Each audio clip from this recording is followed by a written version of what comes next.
You're listening to Art Said Podcast, episode number 4, Intentionality and Goal Setting.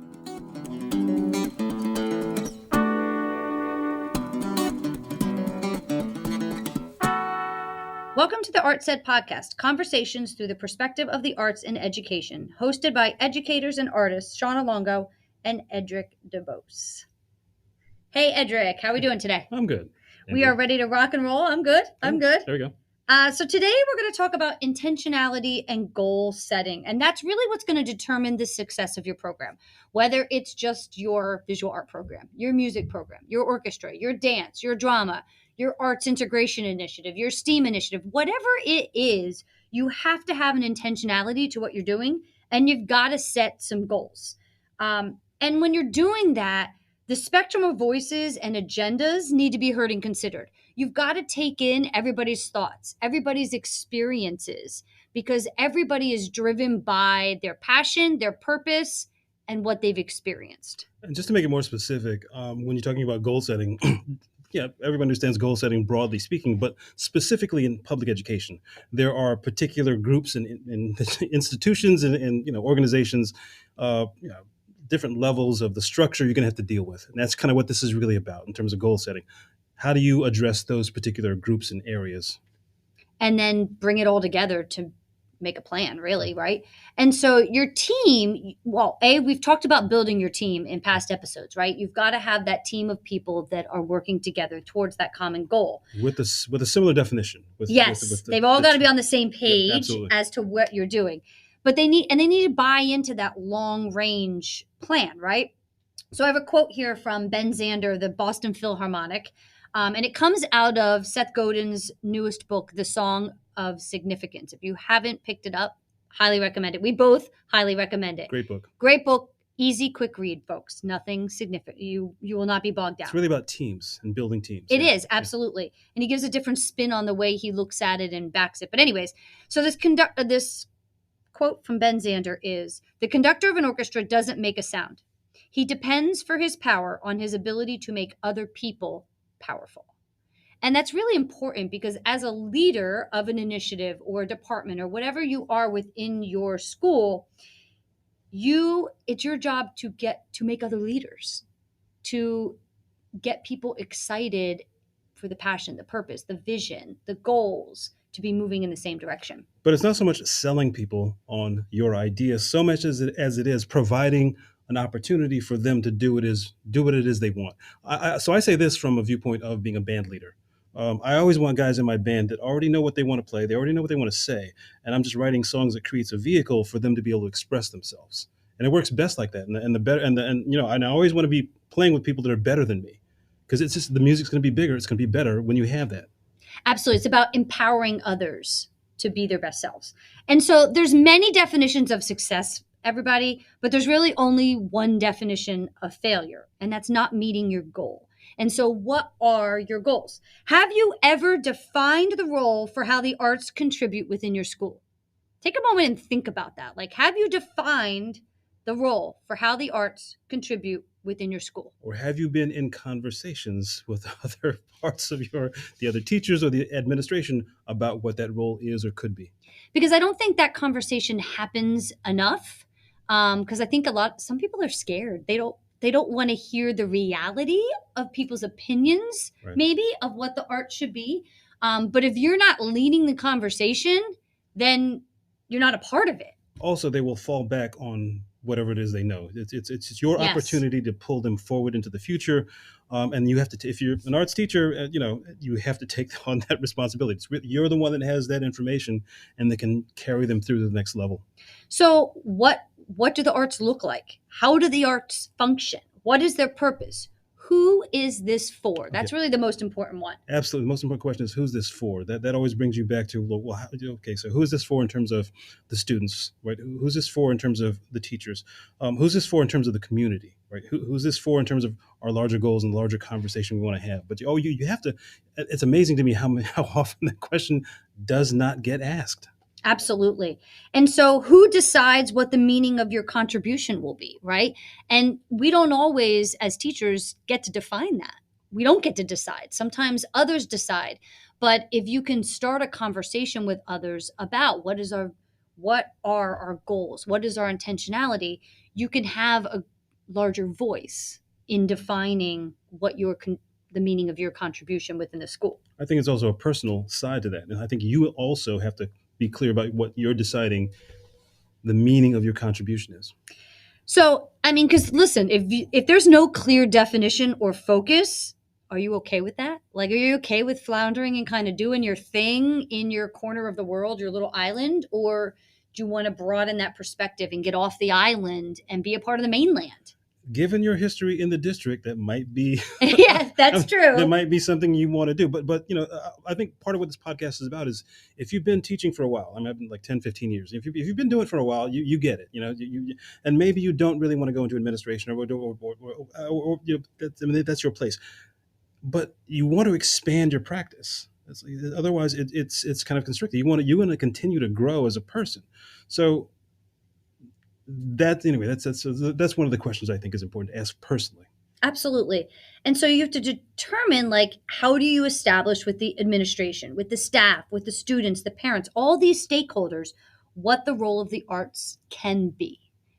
What is it, and then what can it be? That's really important. That's that forward thinking, starting to dip our toes into that goal setting and what's our intentionality, and what do we want this to move towards. The other piece of that is the research, the reading that you need to be doing on your own, so that when you have those conversations, you can come with answers that are not just from emotion or reaction, Right. but you can have that conversation and speak to whoever that person is, whatever level they're at.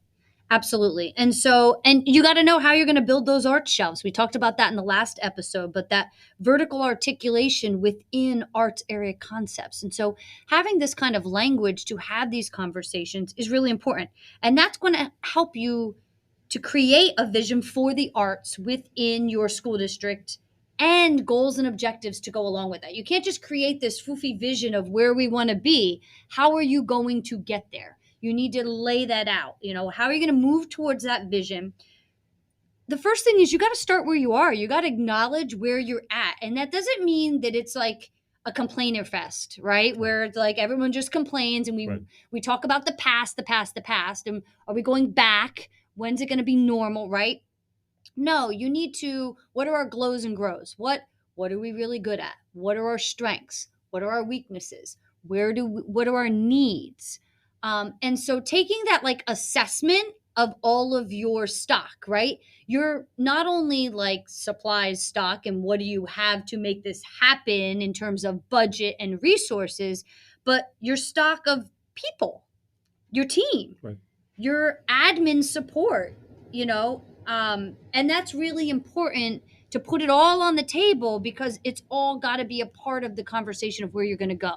And it's not so much a magic jump into the future where everything is great. It's like, well, okay, what do I have? Okay, so then what? Given what I have, what could be next? What do I need next?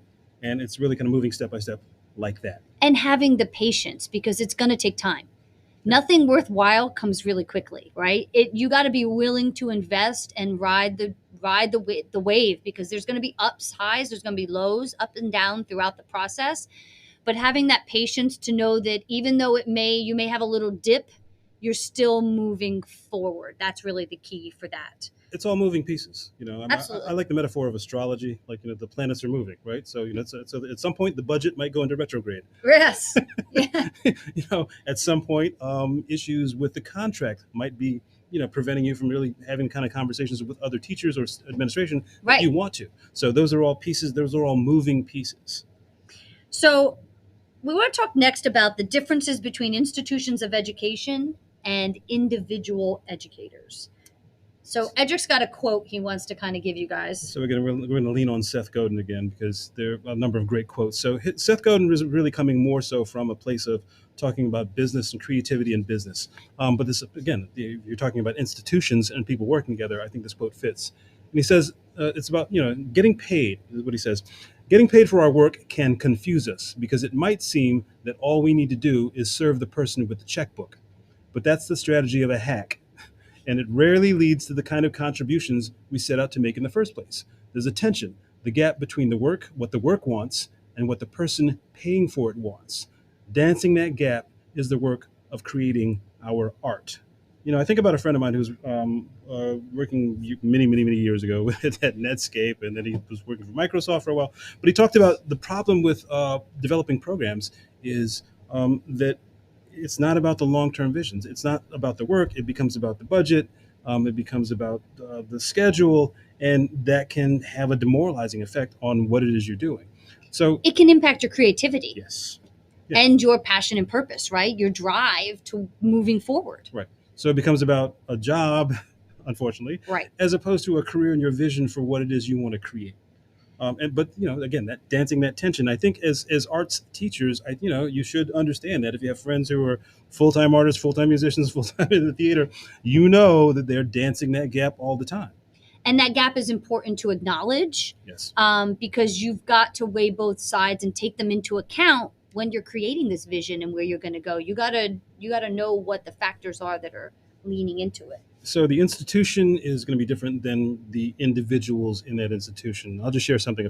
Recently, a friend of mine in a different district was talking about being in that back room when those conversations were going on, and he heard somebody say, it's not really about people. This is really just about bodies in terms of filling positions and putting people Oh, into right. places. So the practical agenda of the institution, right, is survival. I mean, it can be a variety of things, but then you have this individual vision of what it is you want to do, the reason why you teach. Because I believe teachers, there's a passion there. There's something you've experienced or understood. You want to share that, and these other things get in the way.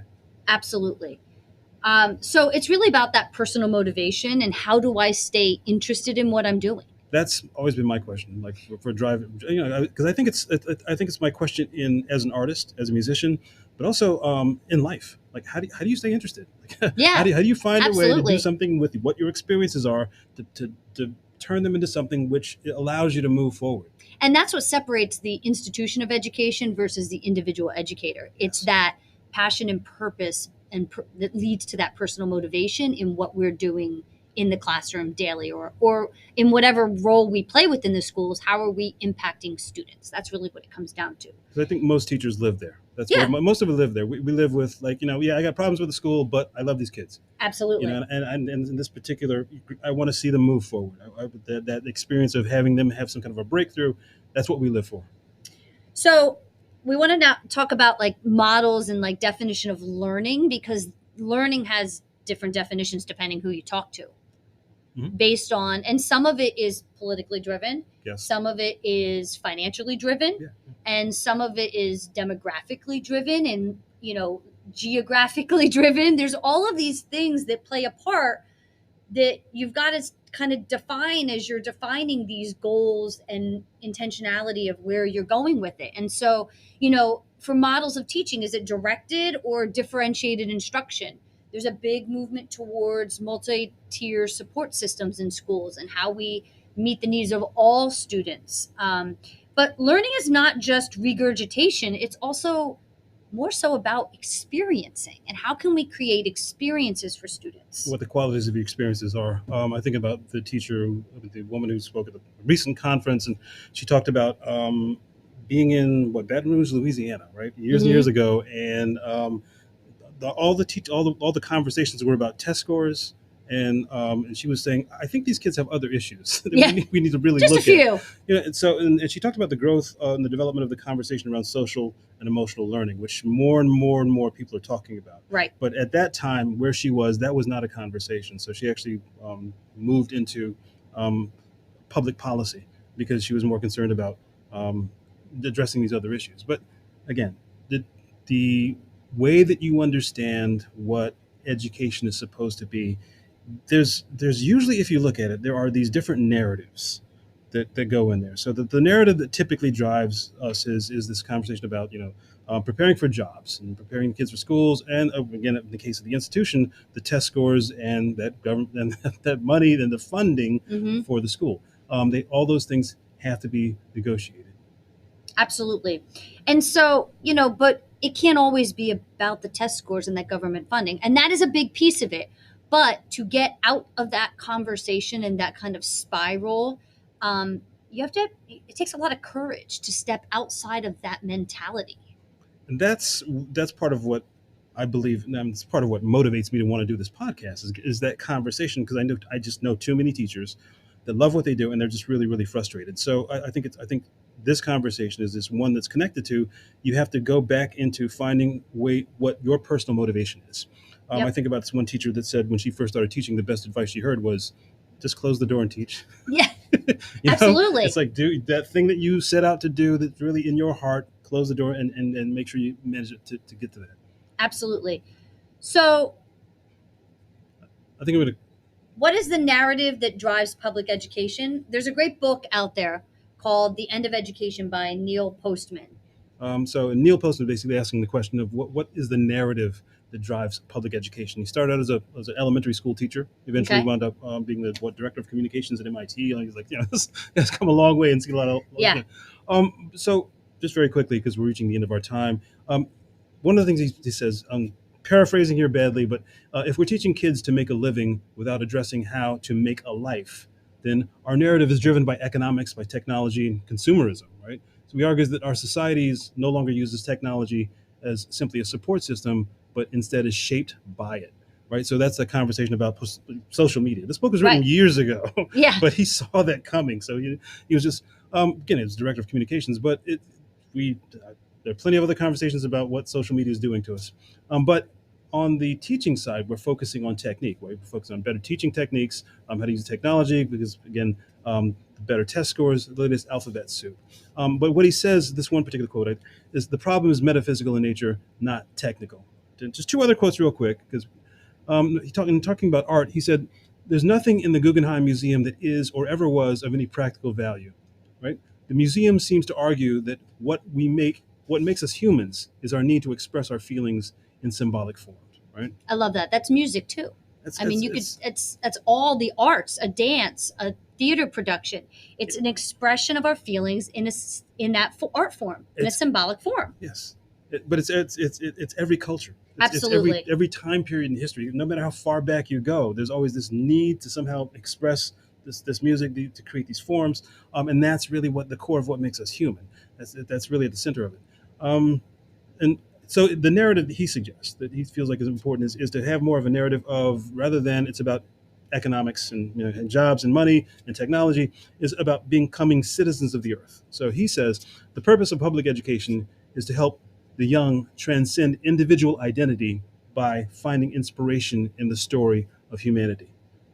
I think that's really what it is. It's a connection to human beings, because, and that's the beauty for me of the arts. You can have people that don't speak the same language, they come from really different places, and they're listening to the same music, and everybody feels something amazing. Absolutely. And they feel something different. They don't all have to feel the same thing from it, Right. because they're bringing their personal experiences and who they are to that moment, to Right. that whatever they're viewing or hearing or experiencing. And that transcendence and that experience is what connects us as humans, I think. And so that brings us to the end. So, thinking about all we talked about today, but really it's that, what is your intentionality? Are you giving kids experiences? Do you want to help them find inspiration through the story of humanity, through finding a way to express themselves through the arts?